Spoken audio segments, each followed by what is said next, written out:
welcome to the Spot Real Talk. My name is Tiara. I'm Tiffany. I'm Carol. And of course, I'm Ron, holding up the end.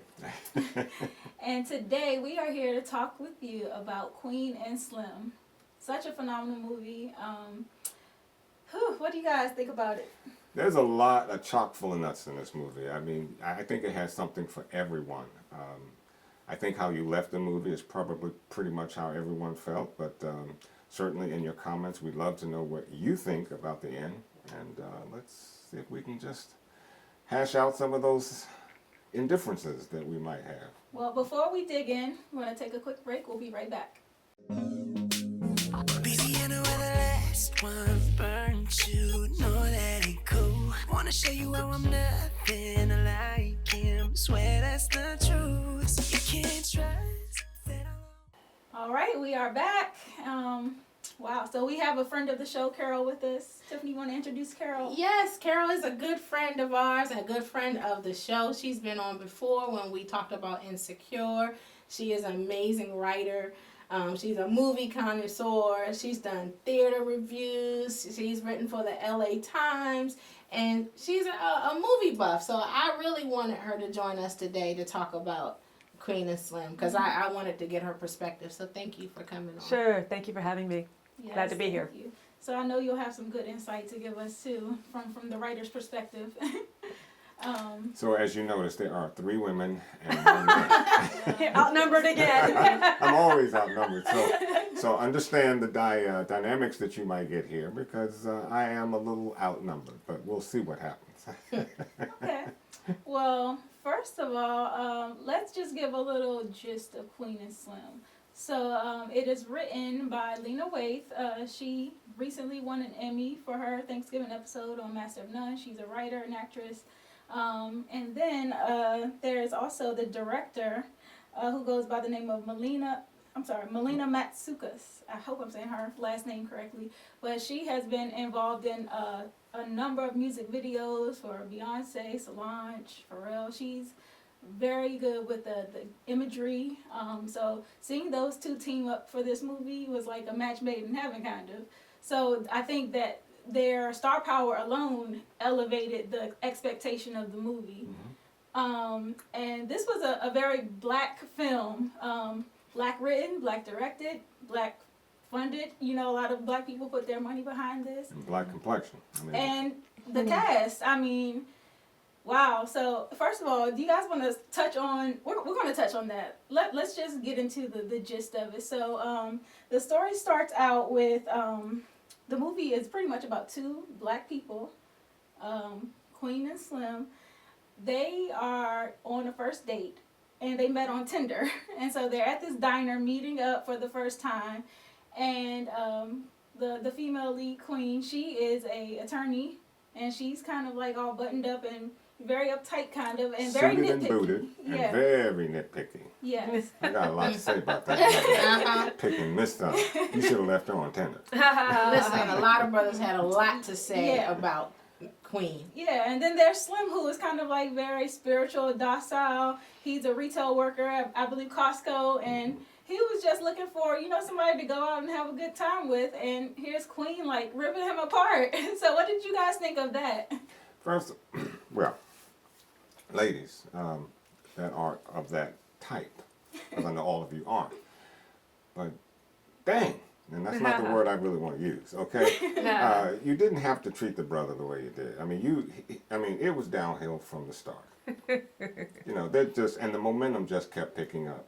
You didn't appreciate his looks. You didn't appreciate the fact he took you to dinner. You barely ate it if you ate it at all. Yeah. In fact, you told him the only reason you were going out with him. Because he looked sad in the picture. My God. I mean, could you have said something a little more, you could pick him up a little bit. Now, once again, it's a series of a docile brother with an overbearing woman. Oh, Now, I don't know if she was overbearing. Right. Yeah, and I have to call you on that because when you use that word overbearing, as the film progresses, you see what she's gone through in her life. Exactly. And she does have a chip on her shoulder. Definitely. That's a given. But again, looking at what she's gone through and who she is, and then how she how she changes She evolves. she She evolves. Exactly. But at the point where when they first meet on that first date, yeah, she's a little wound up, a little. And that's where I say that how she was a little overbearing. Yeah. Now, I think through the course of the movie and the circumstances that of course they had run across, yeah, she's a good woman. Yeah. Don't She was get guarded. me wrong. She was Yes. extremely guarded, Yeah. and I think that's what made her a little overbearing in the very beginning of the movie, because you could have treated the brother a little, a little better than you did. But with her style, her style of wear, who she is, she's an attorney, and she had that chip on her shoulder from. In other words, she brought her baggage along on her date. Right.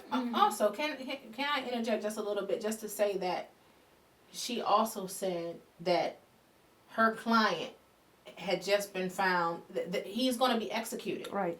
So Right. she The was weight of still that. the weight of that. She was still in the moment of her losing that case, and her client is going to be put to death. So she was in that space. So aside from the baggage she already had, that's what she brought to the table too. And yes, she was overbearing, and I got that too. However, but I see where she was coming from. And I think that culminated into the circumstances that we'll get into much later. Me, if I were she, I would have stayed home that day. I agree with that. you. Because when you come out with all that. Had she stayed home and got herself together, I think it would have been a different show. Yeah, and she put all of that on Slim. Right. So it was all downhill from there. And their chemistry was like way off. So they decided to cut the night short, and he's driving her home. And I just thought it was a crazy exchange for her to be on this first date with a guy who she's not really interested in. Yes, she's going through his phone and like doing these things that I'm like, well, if you're not interested in him, why do you care? Like, what is this?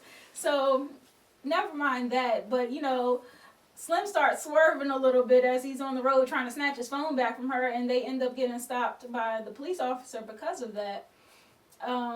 Now, this exchange that they have with the cop as he's approaching them, a lot of people felt like Queen, she was being mouthy with the cop, which may have been part of the reason why they kind of landed themselves in that situation. And I'm trying to remember exactly what she said, but she was saying something about... She said something like, you cops shoot black people. Yeah. She said And something about that. it was like kind of under her breath, kind of like... And so I'm like, I don't know if that's the move you want to make when you're in this situation. Right. We had a discussion, earlier on in terms of when your rights and your responsibilities kick in. Did she have a right to do and say what she said? Absolutely. Yeah, and in conversation, like listening to interviews with the cast, they were just trying to explore, I guess, the topic from the perspective of, like, as a person, as a civilian, you have rights, and when you assert your rights, you are respecting yourself and your rights that you have. But the police officers sometimes take you asserting your rights and respecting yourself as disrespect to them. But he has autonomy, and he wears a gun. And those two things mixed, because you're giving that, when you give that much power to a human being, you have no idea what you're bringing forth. So had he been, the type of cop that was compassionate, then of course the story would have been it would have been an entirely different story. But when you're in a situation like that, and a lot of times I think we find ourselves as being black, being, pulled over for absolutely no reason or for a broken light. You have to understand that this person has complete autonomy over what happens next. Right. And you have a right, yes, but your right is overshadowed by the amount of authority and power that he has. So sometimes you got to check back. As much as you may want to, if you want to talk, fight it in court. But out there in the street, that's not a place to fight. Yeah. I'm sorry, and it's not being punkish, as most of you guys might say. Oh man, I'm gonna say what I want to say. Yeah, but you run the risk of being in a box. Well, what do you think? To Ron's point, that's something that you don't take lightly. You're having an encounter with a police officer, and you have to be really careful. But I love that the film, from this point, everything starts to move real fast. Yeah, it does. It escalates, you know, Yeah. from that point on. And we had discussion earlier about who made the mistake and who should have stayed quiet and who should have. And I think those are well taken, but again, I think Lena wanted to make a point that specifics are kind of irrelevant when we look at the bigger picture of what's happened over the last 5-10 years with so many people who have been in situations like this, unarmed and shot to death Yeah. by a law enforcement official who claimed that they were being threatened or Correct. feeling threatened, and he felt threatened. And the other thing I like about this film, Daniel Kaluuya, he's not very tall. But yet he's still. But the fact that he is not an imposing, he's not 6'8" with muscles and an NFL player. He was smaller than a cop. And again, you see it time and time again. This cop, had it gone to court, the cop would have said he tried to overpower me. I felt He's threatened. this big tall guy, but he was only like 5'9". Yeah. So yet That's again, a very good Well, point. and to your point, when you think about Trayvon Martin, who, you know, George Zimmerman was not a cop, but he outweighed Trayvon by like 60 pounds. Right. Exactly. And he shot him because Trayvon got the better of him in a fist fight. And he got off Yeah. for killing him. Yeah. So, Again, and is suing the family and right it's still now. the family. Crazy. again, And when CNN. we talk about, you know, and it's sad that in 2019 we still have to deal with white and black indifferences when it comes to, you know, matters of conflict. George Zimmerman, white, at least complexion-wise, White Hispanic. Yeah. white Hispanic, against a young black boy with a hood. So it's how society paints us. Yeah. You see, we believe, and a lot of times we talk about how racism is no longer doesn't exist anymore. Well, racism has a new term. It's called tolerance. White America is not tolerant of us, and therefore it breeds some of the racist content that we've gone through over the hundreds of years. And when you don't have, when you're not tolerant of someone, you know, anything they do angers you. Yeah. And even And- beyond that, like just the abuse of power too. Oh, Because exactly. the racism ties into that, Exactly. but even on another layer, there's the abuse of power there. And that's where the autonomy comes in, because I can do anything I want to if I'm not held accountable. Absolutely. Right. And so I love that the movie was like exploring this. And then from the perspective of, I'm not just going to let this cop have complete autonomy, like to do whatever you want. I'm going to take my destiny into my hands. Like I have to defend myself. Exactly. And to your point, like, yeah, she shouldn't have said, oh, the cops shouldn't shoot people. They shoot black people and stuff. But as an attorney, I think she had every right to speak up and say, like, you know, officer, what has he done? I mean, it didn't have to be combative, but, you know, do you have a warrant to search his trunk? Because Absolutely. he went, that cop did abuse his power. was and he did, disrespectful, and too. he went all in his trunk, this, that, and the other, and then he made him get out the car for no reason. I mean, he did abuse. She absolutely had every right to say and do what she did, including videotaping the Exactly. whole incident. She had that right. Right. So I don't even know if this is discussion about right or wrong, because she No. was totally in the right. I think that little street smarts goes a long way, and this is basically what I'm trying to say. Right. You can be, you know, the #1 attorney in the nation, but what good is it? Right. Dead. Right. Yeah. And let's escalate from there to where it really starts getting crazy, because they shoot the cop, and then as an attorney, Queen kind of decides, like, it's that moment where it's like, do we stay and try to fight this out, or do we go on the run? Right. And so He wanted to stay. What would you do? so What would you do, honestly? What do you think you would? What would be your first thought? I think. Well, let me answer my own question. My first thought would be to run.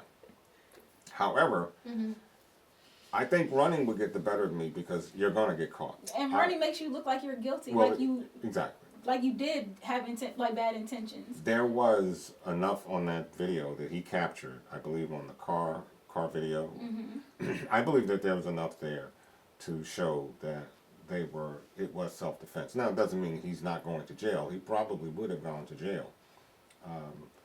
But jail, dead. But Yeah. Eric Garner was on video. That That's true. and he got off. The cop got off of that. It was so many. What happened to what's his name? Philandro Castro. Was that on video as well? I mean, there have been many incidents of the video and the body camera and things, and these cops still got off. So there is no guarantee that they would have gotten the benefit of And the I doubt. think that's what Queen was kind of seeing, her as an attorney being part of the system and knowing that the system is not fair to people of color. So her making the decision that we got to go on the run, I think it's something that most people probably wouldn't consider, but for the sake of the movie, I think it kind of showing the audience that fear you have in the moment and the issue that black people specifically have with mistrust in the justice system. That I think that was what they were exploring there. So the filmmaker, Lena, she lifted some of this. So I'd seen Thelma and Louise. I'd seen it several times. And a lot of what, and for those of you who haven't seen Thelma and Louise, see it. It's amazing, made in 1992. The filmmaker was a woman. And one of the storyline is these two women were out just having a good time, and one of them almost gets raped. And so her friend shoots the assailant. So at one point, the woman, Louise, Thelma, who almost got raped, said, well, why don't we just turn ourselves in? She goes, we can't do that. We don't live in that kind of world. And later on in the film, you find out that Thelma had been raped in Texas, but she never reported it because, again, it's just like the system, same response the Queen had. We don't live in that kind of world. Where back in 1992, that film was about the oppression of men against women and how if you are raped or attacked, they're just like, well, what were you wearing? Or too bad, or you shouldn't have gone to that nightclub and danced with that guy. Here we have in 2019 this same story essentially, where we have a whole African Americans like we don't trust the police. Yeah. Right. We don't live in that kind of world. Oh, let's just report it and we'll call the police and they'll be fair. It's like, well, no, that's not going to happen. And then what was that? A few weeks ago, a male who was served 36 years was released from prison. Is it in Baltimore? 36 years. 36 Yeah. years. 36 years. For something he didn't Did do. not do. Case in point. Again, whether reporting a crime or being at a scene and then being accused of something you didn't do and you're spending half of your life in jail, this is her response. Yep. Again, like you said, as an attorney, I know how the system works. It's just not fair. They're going to just railroad us, so let's just get on the road and drive. And can I share a quick personal experience? My son, when he was like a preteen, had an experience with a cop. He was harassed by a cop. He and his friends and stuff. And my mother and I got involved. And the other kid, the neighbor, we went to their parents and stuff, and we were like, okay, we got to go to the cops and deal with this because they were harassed. And they were just standing there. When it came down to it, it was like it was crazy. I'll talk more about it offline. But they were harassed for nothing. And they were at an ice cream truck. And the other parents did not want to go to the cops. They had no faith in the cops. They were from New York. They were like, they're not going to do anything, this, that, and the other. My mom and I were like, oh, we're going to go. We're going to do this. We filed this and that, spoke to the chief, escalated it and everything. And at the end of the day, they did nothing. And we had to end up going to other extremes to deal with the situation.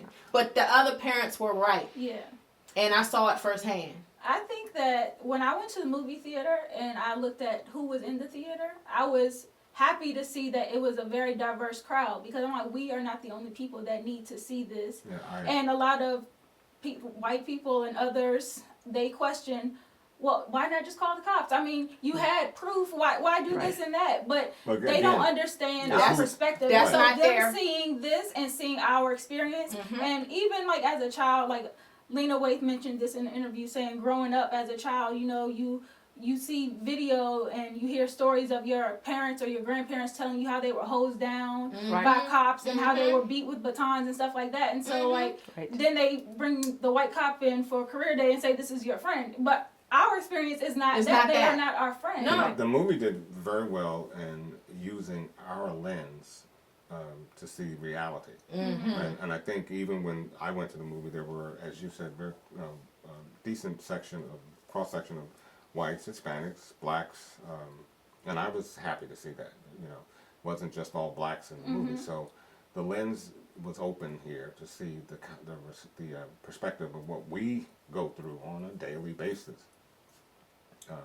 So for that, my hat is off. I you know, I think I read somewhere where someone said the movie was slow, and I tried to remember at any point except maybe the very Wow, slow? beginning. Shoot, it started off on a date. And I was glad they I mean, did. it took off to, you know, clouds. I mean, it was Yeah. the movie was just that high. It from, was. from maybe 10 minutes into the movie till the end, and in the end certainly there was no landing. I mean, this thing was as I'm still taken by the end.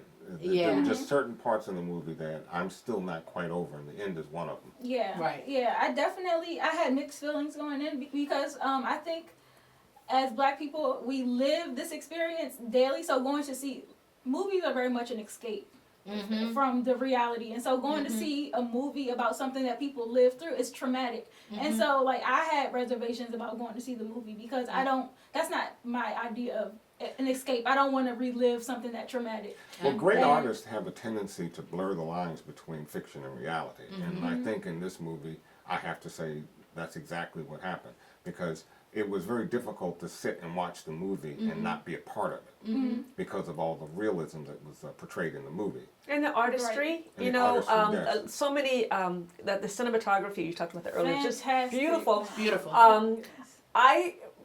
The journey, I was reminded of the Underground Railroad. I had a sense that Lena Waithe wanted us to kind of just, you're going to see this movie, but kind of take from this some perspectives of history and then go back and then study. For instance, along the way they were helped by so many people, and they had this target they were getting to, and they were literally underground. They were traveling at night. They had to change their clothes. They had to change their hair. You know, put on almost like a disguise. But they were supported and helped. And I think even as you can say the movie, like I want to escape, but I saw some hope. There was hope in the movie. Too. I was impressed actually by how much hope there was in the film. Yeah, I and felt that lightness too. and humor. Yeah, once I actually got in the theater, I was like, I'm glad I did come to see it. Yes. Because of what you're saying. And then like when you were even referencing Queen and like change, she had the most dramatic shift in appearance. And I took that as like her starting off with the braids and all buttoned up, and she had on the white pantsuit. Like that's who she that's the good face that she puts forward. But when she stripped down, got rid of the braids, cut her hair, she puts on like this little clingy kind of like loose short dress and the boots. Fine. I seen that. Fine. She I mean, you know, She and was it brings gorgeous. to She is interest too how our sisters, how beautiful we are in the natural. When they allow us to be ourselves, Yes. when allowed to be who we want to be. No, she decided to be herself. Well, yeah, exactly, but And- only after urging, you know, Well- because I think she was so buttoned up and scared to be who she truly was. And that again says who we are here, because she felt that she had to be mainstream, mainstream businesswoman, looking the act in the part, but you're still black. Well, she had braids, so she was. But when she got herself together, yeah, she was beautiful. I guess I better she be was careful beautiful. what I say next, because And I love the way the Melina, she knows how to shoot black bodies, and I love that they chose these very dark skinned people, and she shot them beautifully. Like it wasn't a moment where even when they were in the juke joint kind of dancing and it was them, but you could see them and the silhouettes of them and the way they were. She looked like a dancer. Her body you looked ain't long. saying nothing slick to an old cat. Oh, I my mean goodness. to tell you, when I'm looking at that movie and then I'm looking over at my significant other and I'm like, maybe it's time for me to go to the bathroom.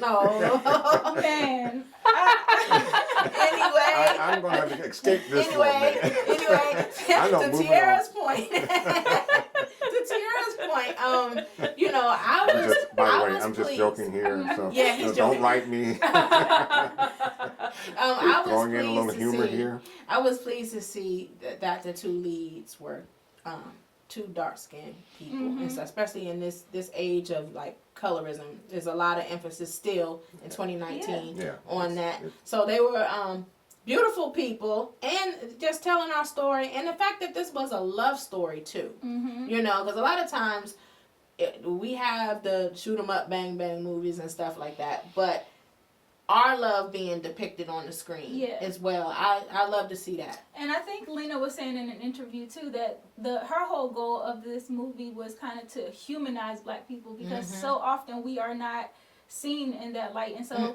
to see that we are capable of love and to see that we have joy even in these dire moments, it's the Black experience, because so often we are in these very terrible situations, but we always find a way to have joy in that moment. And I go one better than that, or at least when you said humanize, I agree.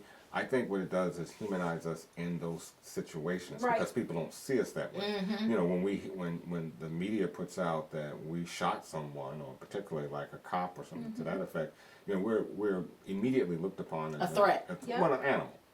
You know, something less than human.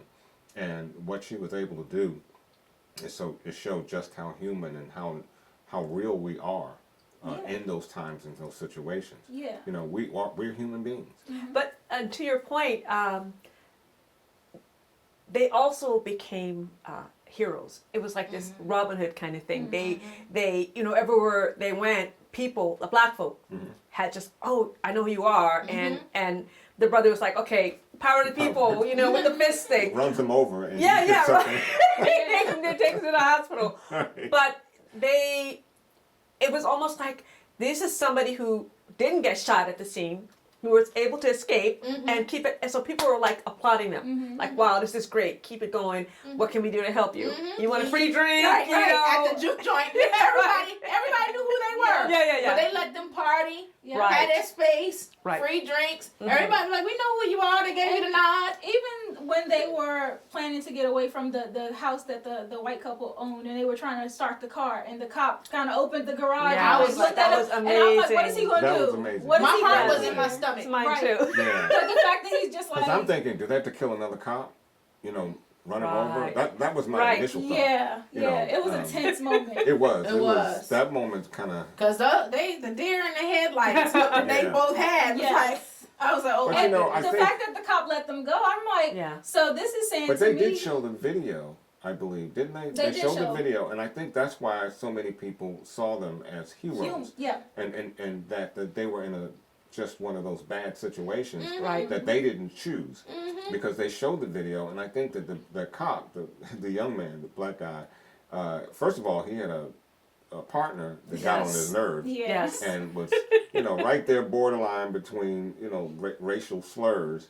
And, you know, so I think that he knew the story. He knew the real story. And when he saw them, I'm let these brothers go. Yeah. No, I can't do nothing. and I appreciated that, because in the casting and in all of these different characters, we see that Black people are not monolithic. There's so Right. many Right. varieties of Black people, even down to the guy at the end who gave them up. You know, like, Well, it actually We- showed we need to another talk thing about about him, the but- police officers. There were 2 Black police officers that Yes. we're good. And We're we sympathetic accept- that were characters. extremely sympathetic to Yes. what the situation was called, Yes. had called, and so that was a well told part of the story, because they weren't Black back to back. It was just well told. It gave and it's- balance, it because very cops much are so. also not a monolith. You know. No, it's just that blue wall of silence, you know, because you're so afraid of the police officer not to be backed up,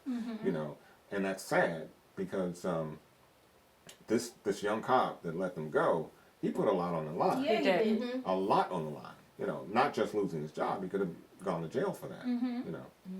So that was excellent writing. Obstruction of Excellent justice. Obstruction of writing. justice. There you go. And being a Black man and obstructing justice, you know where that goes. I was going to say. Well, I wanted to talk a little bit about Uncle Earl, played by Bokeem Woodbine. Oh my goodness. Earl. Did he kill that role or what? He did. He did. Because he He didn't have like a super huge part, but the parts Part that he he was had. in there, he made an impact. Mm-hmm. He did. Wow, yeah, and that whole scenario of You them need an going, Uncle Earl in a situation like that. Yeah. Okay? If you don't have an Uncle Earl, turn yourself in. Nah. And then we learn more about Uncle Earl's role, like Yes. how he impacted Queen. Yeah, and not only that, Yeah, but that was Uncle that- Earl being in being brought into their story, but the fact that he was also a war veteran, so like that speaks to like kind of the PTSD that veterans Yes. face, and so I like that they kind of added that element to it as Mhm. well, because that's a very real conversation that also needs to be had. Mm-hmm. The research that kind of went into this movie is beyond black and white police versus African Americans. There's so much more into this movie in terms It's- of Thelma and Louise. I mean, Romeo and Juliet. I mean, Yeah. there's so many Romeo and Juliet. storylines that can really actually touch Right. that Right. movie. So it again, hats off. Yeah, and I think it's trying to really just get us to see the humanity in people, no matter what role they play. You know, because beyond right and wrong, beyond black and white, beyond civilian versus cop, people have family. Everybody wants to go home to their family. Right. Everybody At wants the to end of the experience day, love everybody and wants joy. to come home. Yeah. Right. Absolutely.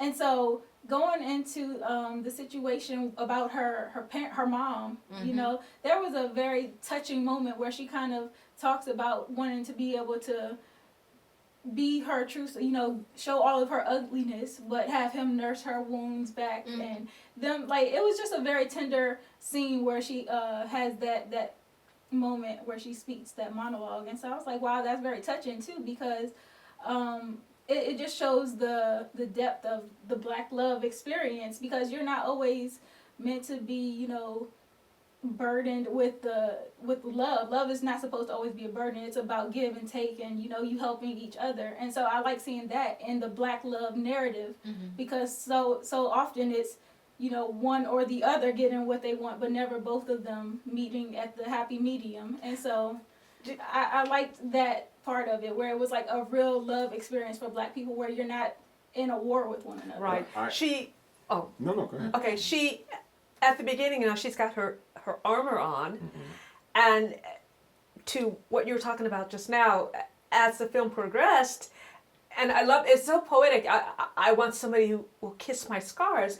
And thought when we that talk was about poetic, too. black women, it's almost like we talk about, again, the Underground Railroad and the legacy of slavery, of African Americans. This is what we've dealt with for 700 years in this nation, being hunted down and oppressed and chased after and shot at, and women and the roles that black women have played. And so it's like our scars are like almost like we were born with them.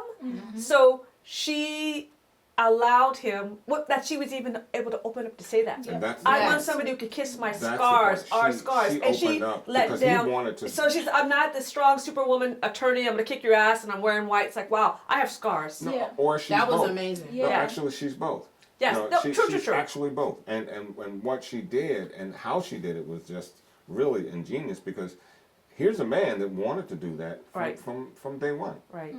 And she slowly let him in. Yeah, yeah. And as she was doing so, she was also showing us just how easily that armor comes off. And she's the beautiful black woman that she is. And she wanted to be feminine. She wanted to be touched. She wanted to be loved from that physical standpoint. Right. So, you know, just absolutely engaging movie. And it Yes. has so many parts to it that just rang out, you know. It just, and think about love.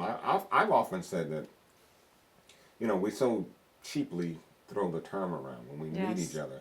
You know, oh, I love you, or I'm in love with you. My point is, you're really not in love with a person until you've gone through some things. Right. And when you come out on the other side and you're still holding hands or you're back to back, I can then say I love you because I know what I got. Right. And I Yeah. think that that's what that movie showed. It showed that true love, not just the experience of saying that you're in love with somebody, because they fell in love. And They did. and they died with that love. Yep. You know, that perfectly. No spoilers. Well, if they're watching, Well, if they're they're watching watching this this review, if they're watching this If review, you're watching this, they've seen it already. This is more than a spoiler. Don't bother to go see it. Just come pay us the $12. but you on the flip side of that too, because we talk about, women and wanting to be touched and letting down the rough exterior, but on the flip side of that, they have this narrative about black men constantly having to pretend they're okay, and it's Right. specifically with the scene with Uncle Earl, because Yeah. the ladies who live in the house with him, I guess they're sex workers or whatever they are, but there's one that's kind of like his down, number one, his main, and she's kind of saying, he needs us to worship him because, out there he ain't ish, but in here he's Right. a king. He's a king. But Yep. And so again, I was like, wow, it what speaks a volumes, deep, though. profound. It speaks volumes. Mm-hmm. I mean, because after all, as a black man, when you come home, that's where your castle is, and you have to feel so. Mm-hmm. Wow. And because we go through enough on a daily basis, and you come home and have to go through the same thing you're going through outside. Right. You that just breeds destruction any Yes. kind of way you see it. Right. So I love that part about it, about the movie, that she says, well, and it goes beyond patriotism. I don't believe she was patronizing him in the sense that she was lifting him up. No, Yeah, that's that's why right. she was trying to lift them up. Exactly. Right. Like, this is his sanctuary here. And we're Yeah. going to do this. This Right. is how we're going to handle it. And she was his ride along. She was with him, and I love that about it. Yeah, and even, well, that was specifically in reference to Uncle Earl, but on Slim's part of it, it was kind of like he also, like, he wanted to make phone calls back to his family so badly, Mm-hmm. and he missed his family, and you could tell, but he had to, like, bottle that all up and put on a, this front, like, I'm okay, like, I have to be strong for her so that we can make it out to the end. Well, piggybacking on what you're saying, when he tried to call his father. And I love the way the father hung up right Yeah, before they could yeah. trace it. I said, I heard that. I was like, I'm not gonna help you, Yeah. Captain. that's down the ride. That's, right. that's the thing of dad, like, Right. you could go to jail. Don't take me to jail. Exactly. Do what you gotta do. want me to set my son up? Exactly. Really? Yeah, Really? yeah. I like that. That was cool.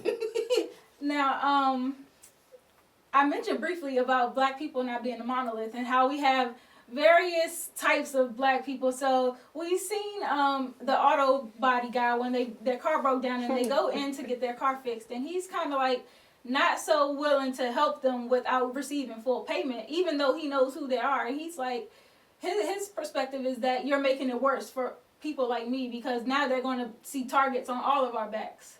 They already did, though. And That's the thing. Right. Yeah, I mean, you can't hide the target. You have to understand that. They didn't put a target on your back. You've had that on your back Exactly. the day you were born. So, I'm glad that the movie showed that so many of them were able to, forget about a target. We got to help each other. We got to do something to help one another. So that's what I wanted to speak on. There were so many people that were willing to help build them up and try to help in any way they could aid them. But then at the end, we have this black gentleman who was supposed The to be crab helping in them. the barrel. Yeah. So how do you guys feel about that dynamic between the people that are here trying to help lift you up versus the ones who see the money Well, and I sell just you think out? it was interesting to see a white couple that were willing to put their necks on the line to help At least this. the husband was. Well, at least the husband was. The wife was a little on the fence. Yeah. Yeah, but she was there with him. Oh, But, she wasn't gonna go against her husband. I don't have a problem with her having a difference of opinion, Mm-hmm. but she didn't turn him in, and she respected her husband's wishes as Mm-hmm. to what he was about, what he was doing. So as much as it was hard to swallow what she felt, I was able to get over it because she, after all, stayed with her husband, and he did what was very admirable of a white gentleman to try to help them get to safety. Mm-hmm. So that was Well, Uncle Earl referred them to them too. Right. Yeah. That's wasn't they like war buddies or something They like were. that? But I And think Uncle- that but- was, having, well, to speak about your reference to the Underground Railroad, like having those white allies, Exactly. people who support the cause. Exactly. because you need that, You do Right. need that. and to have an With the escape, John Browns. have the escape door under the bed. That was Very great. reminiscent. That of was God, yeah. that was right out of the history books there. Yeah. So, a lot of it was just, I was overwhelmed by the whole aspect of the movie. And, the white couple, they held their own. Police was threatening to send them to jail. And, they sat there quietly, holding their own. Mhm. As much as the wife wanted to talk, because she looked like she was ready to explode. Yeah, she's ready to Yeah. bust. Yeah. But then we get to But what I about? don't know if they ever mentioned his name, the guy who sold them out. Right. But I'm gonna say before we Judas. Yeah, you're right, Judas. But before we get there and we talk about the little boy that got killed, Yes, that's right. because Forget it was the auto body Shop's mechanic's son. son. and he's at a rally. Yeah. Uh-huh. And he's, he's overexerting himself. He's putting himself in harm's way. Mm-hmm. And again, compassionate cop, police officer, black, Black cop. Mhm. Mm-hmm. comes over to him and says, "Go home." Yeah. And then they have that kind of counteracted with the scene of Queen and Slim, getting it on in the car. And so to have that mashup of those two moments. As Right. they're beginning to feel each other's love, we have this boy in the midst of Chaos Mm-hmm. and the riot. I wasn't too fond of that scene because it was like, why? You have this young boy who obviously is riled up because of the injustice that has, been going on with Queen and Slim, and he feels a certain way about it or whatever. And I guess even meeting them kind of like gets him more riled up. That's why I was concerned about that, because I was concerned that they were going to be blamed for that and say, see, they were such a negative influence. They were here. They were with he was with my child. I mean, they were with my child for a few moments, and this is what he did. That's why I didn't like that, because I thought it could have been twisted too. Yeah, and they probably were. I mean, it's just something they didn't, project in the movie, but in real life, they probably would have been. Mm-hmm. This is the result of these two on the run, doing what they have done, that sort of thing. But he pulls out a gun after the cop several times attempted to help him, and we don't know whether he killed him or not, but He got shot in the face. That's He got shot in the face after he died. Yeah. I mean, particularly at that close range with that weapon.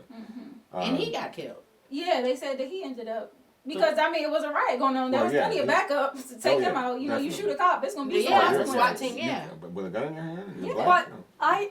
the first thing I thought of when I saw the kid, such a cute kid, and the scenes before he's walking with Queen and Slim and are walking by the water, and he's just like, oh, you're my heroes. And then he's like, you got this gun. It's like, okay, how did he get the gun? Well, I was How did he get the wondering gun? the same And thing. what's It may with have the been- father who was might have very been his judgmental dad. and very, about those two, and then your Well, son's I'm a almost rebel. sure it was probably Yeah. his dad's gun. Father has a shop. He's going to protect it with some sort of weapon. I probably got it from his dad, but I love the way it was set up because he explained that he wanted to basically be a martyr. He wanted to live forever. And I think that's the conversation he had with Queen and Slim about immortality and having people know that you were here. Right. And so I'm like, well, maybe that's his motive. Like, he's trying to make sure that he can make a name for himself. But that's not how you do That's it. that was an existential moment for him, and he just decided otherwise. He decided. But it was very misguided, I think, because of his youth. Yeah. Because of Well, his, true. Right. so young and not being able to see the bigger the bigger picture. picture. Like, wow, wait a Right. minute, maybe I can make a difference by Right. going to school. Yeah. Or by, Becoming a lawyer. Becoming a lawyer.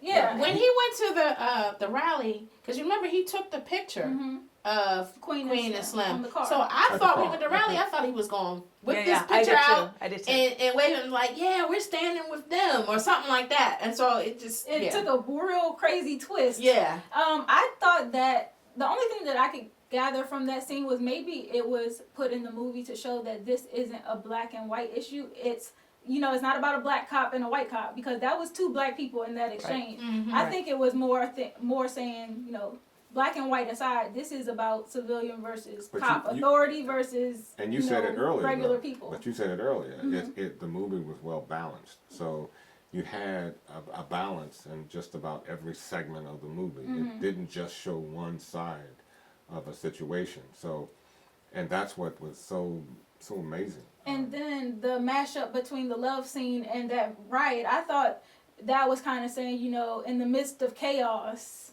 you can, there's still something to be found there. There's love there. There's, Well, I like the something roller coaster flourish. ride. I mean, the love scene. I'm up here. yeah. The little boy shoots the cop, and Yeah. I'm taken down 90 degrees. From a high down to the lowest low, because everyone in the movie, you can hear them gasp. Uh-huh. Yeah. Yes, Yeah. yes. Everyone. Yeah. And- And imagine how they felt, because when they found out later, And they're I like, don't we were just with respond. this kid. Right. I don't generally respond to movies, but I jumped yeah. at that point. It was just I didn't see it coming. There are a lot of any scenes like that. in the I'll movie, tell though. you what, Yeah. but that's later on. But I wanted to get back to the gentleman who snitched on him and gave him up because I think that whole conversation about your skin folk not being your kinfolk, Yeah. and people who look like allies but are exactly Enemies. opposite. Okay, so I think that's a conversation to be had within our communities as well because there's a lot of people who will sell us out for the mighty dollar. Oh, the house niggas. Oh, now wait. Yeah. I'm talking about when we were talking about the I know. slave I know. references. We're there was rated some in the field, No, and no. there was some in the Oh, house. no. Don't get me wrong. I love the idea. I wanted to say it too, but I thought we were rated PG. So but no, you're absolutely right. I mean, it's. I mean, come on. You know what I say? In flies. Right. And the more I'm around those ends, the more I like the flies. Right. So, but I had something.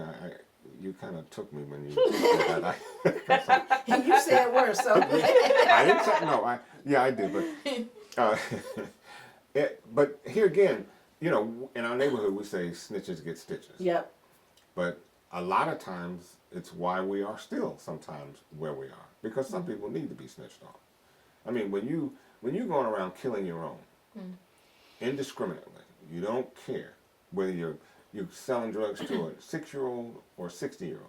You don't care, and we know about these things. We know about the fact that you're just walking down the street killing 2 or 3 young black kids, and you're black on black thing.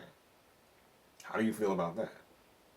Well, I think that it was a little different in this case because Not necessarily because of the fact that you got this black man that was completely capable of continuing the road that they were on, Right. which is, helping and sacrifice. He decides, he's looking out for self. Okay, he doesn't care about the greater picture there going Right. on. He's like, I see that they offering $250 A piece? piece? 500, half Yeah. $1,000,000. $500,000 for both. And I And need he that. seen the payday, and he was like, bump all that, I'm going to get my payday. And I'm like, okay, so we need to start actually just unity amongst what- each other. what do you And think instead about of that, going though? for the payout. What do you think about I that? thought it was dead wrong. I mean, did too. The fact that you have white allies who are stronger than your black allies that are willing to go down for you. But what do you think about the actual movie expressing that? I mean, I think the that writing that's telling you to check yourselves amongst us. Like black people, there's a lot of narratives that are in this movie that support our cause and that are trying to get other people to see things from our perspective, but also see things and point the finger back at yourself and say, okay, what am I also doing wrong to contribute to this? I need to be responsible for my people. I need to not sell my people out. because I think a lot of people felt somewhat. They were upset with the ending. I know. I mean, I know. upset with the ending in the sense that did she sell us out in that fact from the ending? Did she? Lena, you mean Yeah, the writer? Yeah, the writer. Did she sell us out in writing it that way? Did it have to be written that way? It didn't Could it have have been to. something similar, but not as so clear cut and cutthroat? Something similar, but what do you mean? Just I have a. It was. Huh? Well, go ahead. Go ahead.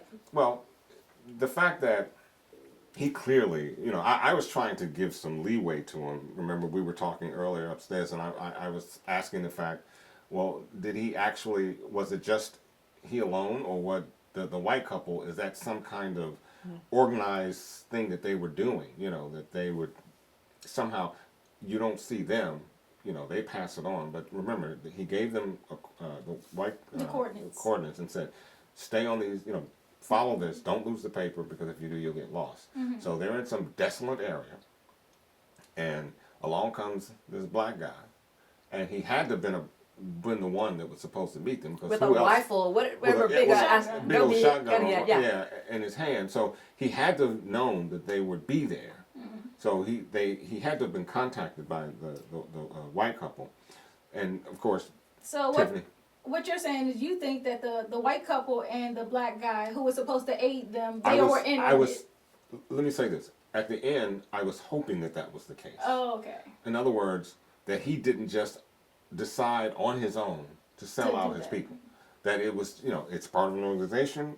Crime is crime. It's part of an organization, and he just happened to be following the line. He split the money with the white couple. That's the way I kind of hoped. In other words, I was trying to paint another narrative, and after talking with you all, it doesn't seem that narrative worked too well. But I was just trying to see, could that fit in? Would that work?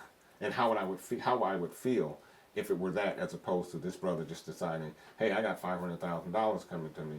Let me just turn these people in. Yeah, I don't think that guy was as sophisticated and smart to have run a whole ring with these white people and to have, this organized situation. Like, I don't think he was savvy enough to be in on something like that. It was clearly a case of him going off on his own and deciding that his payday was more important than their freedom. Right. So, and that's the bottom line. Like, sometimes it really is that simple, that there are people who just don't care about you and they'll sell you out. But you mentioned crabs in a barrel. Yeah. And so he's at the bottom of the barrel. You're looking at $500,000. What would you expect him to do? But the thing is, what struck me is that when they show him, he's counting this money, and he's gleefully counting this money. But these two people have been shot down in the street, gunned down. Murder. So they've been murdered by the police. And he had And no he's remorse. over there counting his money. Yeah. So I was I was pissed. Yeah, I was pissed with him. too. I was pissed. And let's just talk about the ending, because the guy obviously drops them off at the location where the airport, where the strip. plane The is. strip. And I loved how just as like you can see them getting a taste of their freedom and they're walking towards the plane, you see the sirens come up behind them, and it's like they turn around and they're like, it's all over. So I loved that moment. And then of course, Queen and Slim, they're talking, and they're talking about, I'll be your legacy, and just having that final moment. She said, "I'll always hold your hand." Yeah, too. and it was And then- such a tender moment, and this is where I jumped. This part made me jump, is when the trigger happy heifer decides that she was gonna go out and be the lone wolf and shoot Queen. Shoot Queen. Yeah. And I was And like, one I cop- jumped on that part. I did too. And one of the officers said, hold your fire, because I don't think the intent was to kill them at that point, except for what happens, you get one cop to start shooting. Had to be the hero. Now everybody's got to start shooting, So I hated that Queen had to die, and so I was thinking too, like when Daniel went to pick up her lifeless body, he's no longer presenting a threat. You can see that he's unarmed. He's Exactly. holding a dead body walking towards you. What kind of harm could he cause you? And they And gunned him still, down. they gunned him down. And so I like I was saying earlier, I really wanted this to be a story of triumph over tragedy. And just like the traumatizing part at the end where he just get gunned down after they go on the run. So it's like you go on this whole journey just to get gunned down anyways. I think, again, go back to Thelma and Louise. The way it ended was they're holding hands and they're cornered by all these police and cars and guns and a helicopter. And they're like at a cliff near the Grand Canyon. And they're like, what do we do? And I can't go back. I can't go back to that life. I can't go back. And so they hold each other's hands and they drive over the cliff. So with Queen and Slim, I think regardless, they were prepared to die. They were. Rather than to go back It's to the option. What would have happened if they had been, let's say, arrested? They would have spent the rest of their And lives separated. separated in some horrible maximum security Rikers Island kind of deal, and it would have been horrible. Hey, Or hey, and actually- Unless they could have argued a case for their self-defense. Well, no, likely that I wouldn't have- and I think that would have not in particularly that in era, America in no, 2019. no. I Or even But now. because not only that cop, there was a cop and the other cop who got put in the trunk. Trump, Yeah. And whatever happened, maybe he survived it and everything, but it's like, God, you Now assaulted two it's cops. kidnapping. Yeah. When you put them in a trunk and all that stuff, Yeah. now Right, it's a right, kidnapping right. charge But it's and all Or charged. that. maybe it could have been an alternate ending where they actually do escape to Cuba, or one of the two escape. That to would have Cuba. made me mad. Yeah. You think That ending would have made me not mad. even like one of That them? would have made me Okay, mad. because Two what I people see like, in my wow, head- this is like not Too unrealistic. real. And the other thing is, given again the criminal justice system in the United States, when you shoot a cop, They will hunt you to the day. What Yeah. is it? Yeah. Yeah. And I get that. Whatever country you're in. Because the cop element, it brings in a whole Where- different level of. Yeah. But what I loved about it, after I got over the anger, was the poetic justice in the end, because they went out together. Yes. Yeah. And, Yeah. and that's what I think saved our mental states. Right. You know, Right, when right, you right. start to think about all of what was going on, Right. the shooting, and Yeah. he picking up her lifeless body and walking toward the police officers, and then getting gunned down, they died together. Yeah, yeah. And Well, And if go And ahead. if I could jump in on what you're saying about the togetherness, when they died in the funeral, you saw Uncle Earl was with Slim's family Slim's too, family, yeah. and it brought the community together, and Yeah. it speaks Yeah. to what Carol was talking about with hope, because then it was a mural of them. Yeah. If there was T-shirts, the kids were balling outside with Queen and Slim T-shirts. So while it was a tragic ending, I saw the hope in that, the They hope that it memorialized. gave to Yeah. our community. Well, when I was looking at the ending, so they're cornered in by all these cops, and so it took me to set it off. Yeah, And I'm like, okay, so there was 4 of them. Ultimately, 3 of them died, and Jada Pinkett was the only one that escaped to live, and kind of, she went into another country and had all the money and lived out their dreams for them. So I was like, is this going to be something like that where maybe one of them will get away? And like, that's what I was kind of hoping. None of them killed anybody. Any cops. Right, and I know that's why I was saying the cop element brings Keep it going up here. to the white cop element. Well, actually, Jada did, but it was self-defense. Because in that last stand, Yeah, you're at right. the end, this gung-ho yeah. Barney Fife cop jumped out, and then Right. Jada and Queen Latifah's character Cleo shot back. So they did kill that cop in self-defense. Right, Right, right, right, right. And Well- so it took me to that, and I was like, well, is it going to be something like that? And would that be a satisfying ending, like you were saying? Maybe not.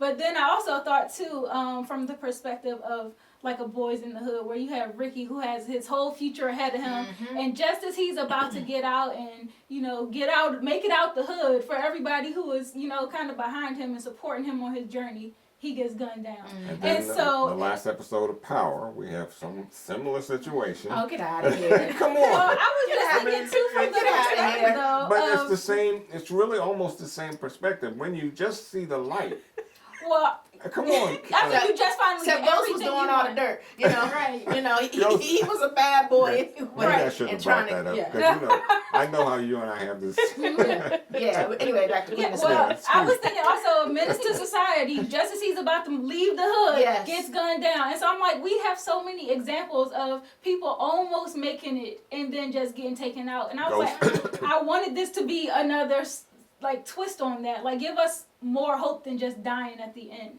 But Queen and Slim were innocent. That was a difference. They were, of course, they were I innocent. mean, that's what I'm saying. It's a Come on. Tehran. But I was thinking Ghost was from the innocent. perspective of this movie, like, I hate that they were 2 black people, and in the scenes where they're going horseback riding or they're hanging out the side of the car, like, they only get to taste true freedom and be their For a true minute. selves as they're in this situation where it's life or death. But- Like, Right. you shouldn't only be able to taste freedom when you're about to die. But under Right. the circumstances, given the circumstances of the movie, that's the only choice they had. Well, I get the circumstances, but I'm saying in messaging.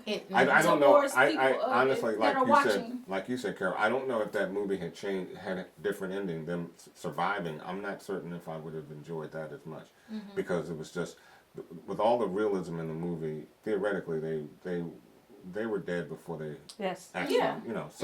So you had to look at it from a more, the other standpoint you had to see was, well, let's see how they die, and the justice was in the death, the fact that they were together, and they were in love, and they died that way. So that saved it for me. Because like you, I felt the same way.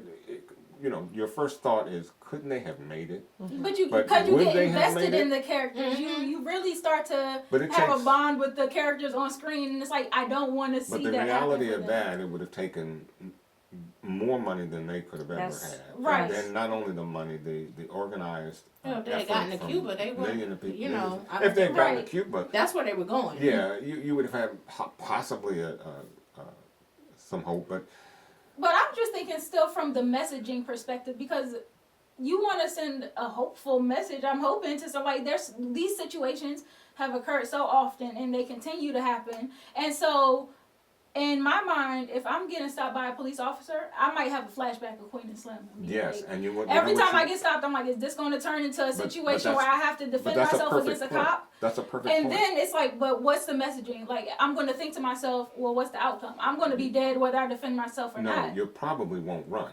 I wouldn't because- run in the first place. Well, no, I'm saying, I'm not given gonna the run. circumstances of looking back on the movie, I probably wouldn't run. I wouldn't run before I seen the movie. No. I mean, I get what that's you're the saying, reality. yeah. But you know, in the term of looking back on the movie, if I were in that existential situation, and then looking back at the movie, I'm like, well, I'm not going to run. I'm going to take my chances here because I'm dead anyways. So the question becomes life in jail or. Well, and that's what it would have been, because when you think about it, that cop that they ended up killing, when they were on the run, they found out that cop had killed Somebody another else, kid yep. and got off. So Right. he was still exhibiting the same Right. behavior. Exactly. Right. And that's the only reason why I was thinking maybe they could have had a case against the cop. But that, I mean, it's a cop, so. You're right. And the time too, the era, you know, chances are no. So overall, I enjoyed the movie. At the end is where we finally, I didn't realize it until the end that we never even knew their names. So there was Angela Johnson, who was Queen, and then I think his name was Ernest Hines, who was Slim. And so it wasn't, they never said their names at one point throughout the movie. And the crazy part to me is they never even were referred to, period, as Queen or Slim. And so I'm like, well, where's the tie-in to the title? Like, where did we get Queen and Slim from? Well, again, in the cinematic aspect of the movie, the writing of the movie, was it important? Because there was so much going on in the Right, movie right. that their names just wasn't important. Well, I because get that. but that's Any the one whole of us point. could Right. be Queen or We- Slim. Right. Exactly. Right. That's a good point. See, Very not good point. just being Queen and Slim. This is all of us. This is what tied us into the movie the way they did. Because you were Queen, I was Slim. Anyone else watching that movie? No, I get that. I was just wondering where these nicknames came from. And she was Angela and he was Ernest, and now the movie is being referred to as Queen and Slim. I was wondering what's the tie-in there. Like, where did these nicknames come from? Yeah, I think in the black community, a lot of times we Right. have different We have nicknames pet and names. stuff. But And I who think the and I nickname, think where that's did it come from? I don't I think Like, that's I what get that that. was. I think she was a queen because of her stature, because of who she is, was in the community, her title, you know, as a lawyer. She was a queen. I get that. I didn't see But I it. would have liked to seen it like explicitly referenced, because it's kind of like leaving it up to interpretation, like we're doing right now. I Which think is that good. was the I do. intent. It was Right, the intent. right, and right, I right. do enjoy that. I enjoy that because once you stop to go back and think about the movie, you can see the intent there. And I think also the writer respecting the viewer. Like, you know, Yeah, you're that's- smart people. You don't need to have. It's like this Yeah. is who we are representing. All of the black women on the planet who are queens, and the men. Is hey Slim, Yeah. how you doing? Because we do Slim? that. And he That was used to just be a real kind of colloquial- easygoing, kind of Definitely. laid back, kind of like, you know, I just want to support my queen. And Yeah. too, back in the day, that we would actually, approach each other like Yeah, that. hey, What's up, Slim? Slim? You know, and Slim or not, you could be 300 pounds. What's up, Slim? And we did that. So I think that's where the title, when their names Queen and Slim comes from. So it came from, again, the brilliance of the movie to keep Yes. it right in your face Yeah. and have you see it from your perspective and your perspective and yours, and we still see the same story being told. Also, I think she kept us on our toes. She kept you on your toes throughout, and even with the title of the film, because again, I was like, who's Queen, who's Slim? But it's like she's making us think, and I think that Lena Waithe, her goal was, I don't want you to just like sit here and there's a movie, watching a movie. It's a very passive experience. Don't You're just spoon like, feed it to but me. yeah, just I want you to get involved. I want you to think about this. I want you to have, be aware of the historical perspectives I'm throwing out here. It's subtle, but here it is. Are you going to go now and follow up by reading, the classic slave narratives or whatever? Just what are you going to do with this? Yeah. And I also think she seems like this a really an activist filmmaker, and that's not going to make a That's a movie good point. to make some money. That's a very good I point. want to do something that black people, white people, all kinds of people are going to go sit in, watch, and think about, and go home and say, okay, what do we do with this now? Yeah. What even and every why does an 10-year-old kid have a gun? Even that whole thing about the accessibility to guns. You know, every aspect of what's ailing our life, our community in 2019, 2020. And she said that in an interview, actually. She called her work protest art. Okay. And it's something that she refers to as protest art because Yeah. it's supposed to be art that is representative of the time that we live in. All right. You just nailed it. And so, well, she nailed it. I mean, that was clearly, I saw that in this movie. Like, it was clearly protest art. It was sending a message about the black perspective, the black experience. And I think that people from different audiences will leave the theater understanding why we react in certain situations the way we do. And that is extremely hopeful that they do. Because as I said earlier, it really gave a lens as to what we go through every single day. Right. And Lena also mentioned too that, you know, a lot of people were asking like, how hard was it to get this movie made? And she was like, surprisingly, it wasn't hard at all. Like, the white people were basically throwing money at her to make this movie. They wanted it to be told. And so I was like, wow, that's really interesting. And especially since she got the idea from another writer. I forget his name, but he kind of like gave her the seed that, and he was like, I'm a white guy. I have the storyline for you, and I can't write it myself, so I want you to write it. And so she started developing the story from there, and he also has co-writing credits as well for giving her the seed that gave us Queen and Slim.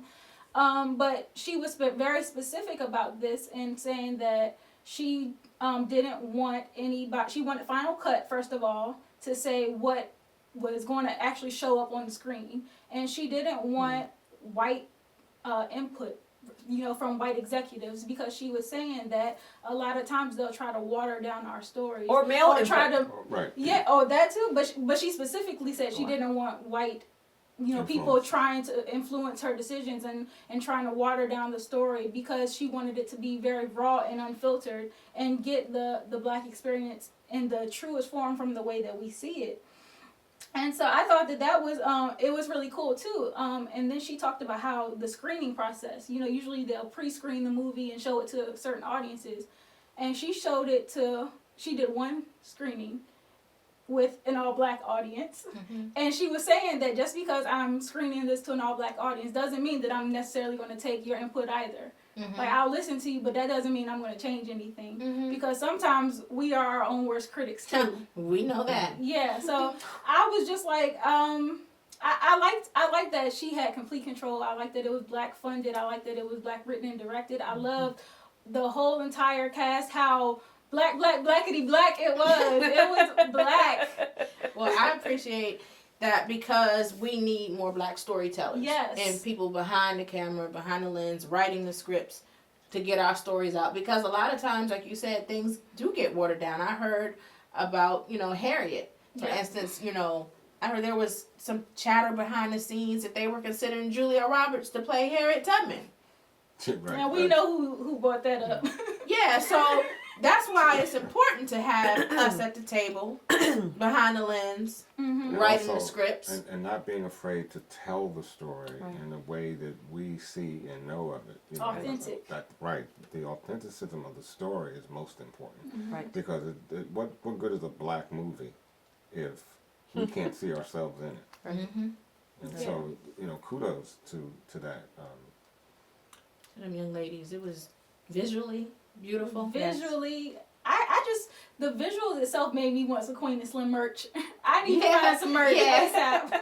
I would rock that shirt. I would. Come up with something. I got a little printing press back there. Yeah, they absolutely killed it. I love Daniel Kaluuya's performance. Also, Jodie Turner-Smith, she played Queen, and this was her first acting role.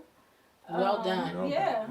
She killed it. I believe that this was also Melina's first movie that she's directing. She's done a lot of TV and a lot of music videos, but this is her first film. And so I think all around, like, everybody, pretty much, I think this might even be Lena's first film. because I know she's done TV mostly, but everybody killed it. Yeah. Well, I think we've gone A to Z. And we'll leave it up to you guys now. I'd love to hear your comments and what you think about the movie. Some, the ending, the middle, the beginning. Let us hear from you and tell us what you think. And make sure you follow us online. We are at The Spot Real Talk on Instagram, Twitter, Facebook. Leave us comments on all of our platforms. Make sure you subscribe and click the notification bells on our YouTube page so that you get notified every single time we post. Because we are going to be throwing new material at you. As you can see, Queen and Slim, we're doing movie reviews now. And we're going to do some Man on the Street, too. I think I talked to Tiffany. Oh, what a great about idea. that. Yeah. Yeah, so we're going to be doing... Man and woman? Yes, of course. Check Yeah, you on. thanks for the check marker. Yeah. Men and women on the street, so we'll be doing that too. So stay, I think the important thing is to stay right here. The Spot Real Talk. All right, do you guys have any closing remarks? I was going to ask that. No, this was fun. Thank you. Yeah, we loved your input. Thank you for joining us. Oh, thank you for having me. You probably need to come a little more often. I'd love to. I'm just like a black film aficionado, but can I throw out a recommendation? Yes. A film, okay. The Last Black Man in San Francisco. Okay, you can probably see it on Netflix. Netflix, I believe. Okay. It's an amazing story. There's Oscar buzz around it. Brad Pitt was one of the funders of this movie. Two black screenwriters, a producer. It's a story about this African American man, two young men. Their father built a house in San Francisco, in the part of San Francisco where the basic house is like $4 million. This beautiful Victorian home. People get evicted, they move in. And from there, and it's about gentrification. It's about the stories we tell each other in a community. It's about how one segment of our community will say, oh, you think you're all grand now because you're living in this house? Which a lot of fallacies, a lot of beautifully done, powerful. Okay. The Last Black Man in San Francisco. Well, you heard it here. Go check it out. Check it out. Support that black storytelling. Yes. Please. And Maybe we need to review it and No, talk it's- about Yeah, it. talk about it. It's excellent. Yeah. We got a lot coming up, so stay with us and tell your friends, your family, even your pet dog. Have them come. Yeah, come on, they're intelligent beings. They just anyone you got, just bring them here. All right, Tiff, you got anything? No, I'm just happy that Carol joined us today. She was amazing as I knew she would be. Okay.